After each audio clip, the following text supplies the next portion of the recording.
கனிமொழி அவங்க வந்து இதெல்லாம் கிடையாது, அவங்க வந்து இந்தியா கூட்டணி இல்லை இருக்காங்க, அந்த கூட்டணியில் தான் இருக்காங்க.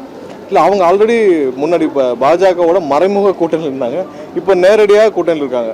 ஒரு எம்எல்ஏ அனிதா ராதாகிருஷ்ணன் சொல்கிறாரு திருச்சி சிவா விரைவில் கேபினெட் அமைச்சர் ஆவான்னு. ஸோ அப்போவே புரிஞ்சிருச்சு இவங்க எல்லாம் பேச்சுவார்த்தையும் முடித்து விட்டு அடுத்த கட்டத்துக்கு நகர்ந்து விட்டாருன்னு. அதே நேரத்தில் அவங்களுடைய முன்னாள் எம்பி திரு கனிமொழி சோமு அவர்கள் சொல்கிறாங்க நிரந்தர எதிரியும் இல்லை நண்பரும் இல்லைன்னு.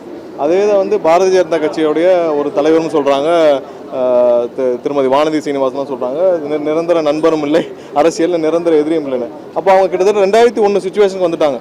திமுகவும் எப்படி வந்து பாரதிய ஜனதா கட்சிக்கு முதல்ல திமுக தமிழகத்தில் மிகப்பெரிய அங்கீகாரத்தை பெற்றுக் கொடுத்த திமுக இன்று மீண்டும் வந்து அவங்களுடைய குடும்பத்தை சொத்துக்களை காப்பாற்ற, குடும்பத்தில் அந்த இப்போ வழக்குகள் எல்லாம் அனைத்திலிருந்து காப்பாற்றிக் கொள்ள பாரதிய ஜனதா கூட நேரடியாக கூட்டணி வைக்க தயாராகி விட்டாங்களும் தெரியுது.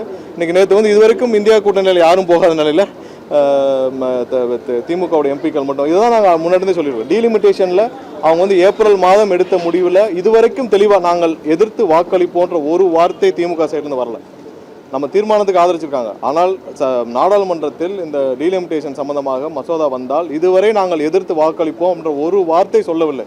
ஏன்னா அன்றைக்கி நீங்கள் ஆளுங்கட்சியாக ஏப்ரலுக்கும் இப்போக்கும் என்ன மாறி இருக்குது, அப்போ ஆளுங்கட்சியாக இருந்தாங்க, இன்றைக்கி ஆட்சி இல்லை, அதனால் பிரச்சனை கேஸு எல்லாத்துலேயும் மக்களிடம் கொள்ளையெடுத்த பணங்களை காப்பாற்ற இன்றைக்கி ஒன்றிய அரசோட உதவி தேவை. அது ஒன்றுக்காக அவர்களை காப்பாற்றிக் கொள்ள இன்றைக்கி வந்து முழுவதுமாக முன்னாடி எப்படி தமிழகத்துடைய அனைத்து நலன்களையும் அடமானம் வச்சாங்களோ இன்றைக்கி அதே மாதிரி அவர்களும் போய் அடிமையாக திமுக வந்து டெல்லியில் அடிமையாக கொத்தடிமையாக சரண்டர் ஆகிட்டாங்கன்னா சொல்லுங்கள். திமுக அமைச்சர் நடவடிக்கை குறையும் நினைக்கிறீங்க? இப்போ வந்து நீங்கள் வந்து இப்படி நடக்கும் பொழுது ஒவ்வொரு வழக்கு தொடராங்க, ஆனால் வந்து வழக்கு தொய்வடைஞ்ச நிலை தான் இருக்கு. ஈடி வரும் எல்லா விஷயத்திலையும் தேவையான ப்ரூஃப் இருக்கிறதுனால தான் வழக்குகள் பதிவு செய்யப்படுது.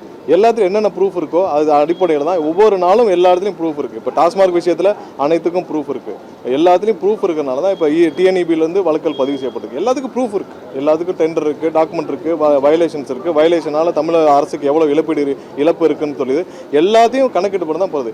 கொஞ்ச நாள் அவர்கள் தப்பிக்கலாமே தவிர்த்து, ஆனால் நீங்கள் கண்டிப்பாக வழக்குகள் இருந்து தப்பிக்க முடியாது. ஏன்னா வழக்குகள் எல்லாமே டாக்குமெண்டட் ப்ரூஃப், அதனால் நீங்கள் தப்பிக்க முடியாது. இப்போ டாஸ்மார்க்கில் இருக்கிற ப்ரூஃப் எத்தனை வருஷம் ஆனாலும் வழக்குகள் பதிவு செய்யப்படும். ஏன்னா அதில் வந்து நீங்கள் எவ்வளோ தூரம் பார்ட்டி ஃபண்ட் வாங்கியிருக்கீங்க, எவ்வளோ பார்ட்டி ஃபண்ட் வாங்கியிருக்கீங்க, என்னென்ன மாதிரி டிரான்சாக்ஷன் நடந்திருக்கு, எல்லாமே ஆன் ரெக்கார்டு ஆன் ப்ரூஃபாக இருக்குது. இப்போ நேற்று வந்து நிதியமைச்சர்கிட்ட அவங்க கேட்டாங்க 15,000 கோடி எப்படி வந்துச்சுன்னு. 15,000 கோடிக்கு அவர் ஒரு விளக்கம் கொடுத்தார். என்ன எக்ஸைஸில் பாட்டிலுக்கு இவங்க வந்து எவ்வளோ 10 ரூபா வாங்கினாங்க, அதை நாங்கள் புள்ள கொண்டு வந்திருக்கோம். அதே நேரத்தில் ஃபேன்சி நம்பருக்கு கொடுக்க வேண்டிய முன்னாடி எப்படி போயிட்டு இருந்து எல்லாம் தெரியும், நீங்கள் செக்ரட்டரி இருக்கிற எல்லா பத்திரிகையாலும் தெரியும். ஃபேன்சி நம்பர்னு எப்படி போகும், முன்னாடி இங்கே போய் ஒரு பணத்தை கொடுத்து டெய்லி பணத்தை கொடுத்து அதுக்கான உள்ள ஒரு பார்ட்டி ஃபண்டை கொடுத்து ஃபேன்சி நம்பர் வாங்குவாங்க. இப்போ அந்த அனைத்தும் ஏலமாக விடப்படுது.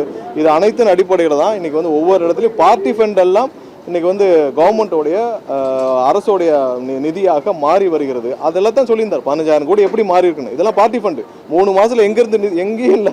இப்போ ஃபேன்சி நம்பர்ஸ் எல்லாம் முன்னாடி போக்குவரத்துல ஃபேன்சி நம்பர்ஸ் ஒரு நாளைக்கு எத்தனை 100 நம்பர்ஸ் போகும், அத்தனை நம்பர்ஸும் முன்னாடி எப்படி போயிட்டு இருந்துச்சு எல்லாம் உலகத்துக்கே தெரியும். அது வந்து இன்றைக்கி ஏலத்தில் விடப்படுது, அரசுக்கு வருவாயாக வருது. ஸோ அது மாதிரி தான் இன்றைக்கி வந்து எல்லா பணங்களும் பார்ட்டி ஃபண்ட் எல்லாம் இன்றைக்கி வந்து அரசோடைய வருமானமாக வந்துட்டுருக்கு. எல்லாம் அதே மாதிரி தான் மாறிட்டு இருக்கு. இவர்கள் தவறு செய்தவர் யாரும் தப்பிக்க முடியாது.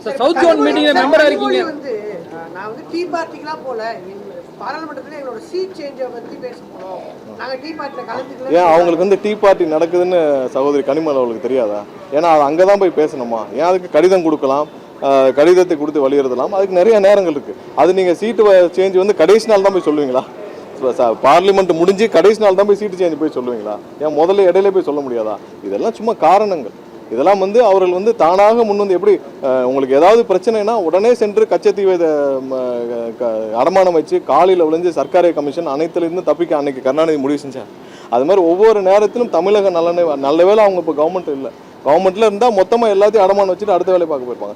எப்போல்லாம் அவர்களுக்கு பிரச்சனை வருதோ கொஞ்சம் கூட கூச்சமே இல்லாமல் டெல்லியில் போய் சாட்சாசமாக போய் காலில் விழுகிறதா திமுகவுடைய வேலை. அது இன்றைக்கும் செஞ்சுட்டு இருக்காங்க. அது அவங்களை காப்பாற்ற செய்கிறாங்க. ஸோ அது அவங்களுடைய